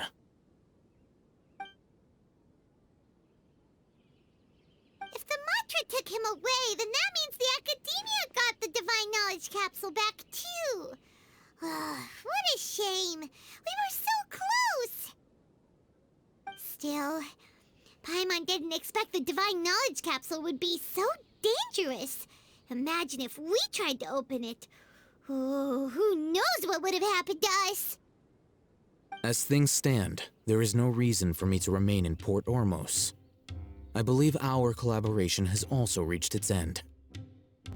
Oh, we were so busy trying to find the Divine Knowledge Capsule that Paimon forgot to ask you something.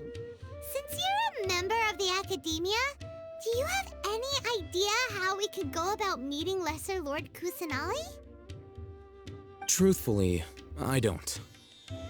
Lesser Lord Kusanali appears to exist outside of Sumeru's entire administration. Most of the time, you wouldn't know she exists at all. Moreover, since the Academia possesses the Akasha, a symbol of our deity's wisdom, scholars have no reason to desire to make contact with the deity herself anyway. Everything about Lesser Lord Kusanali is such a mystery! I'm heading back to the Academia. How about you two? It's almost the day of the Sub-Zeros Festival. Maybe we should head back too. We've been rushed off our feet over the past few days, so maybe a little rest and relaxation will do us good. Then we'll part ways here, Alhaitham, until we meet again.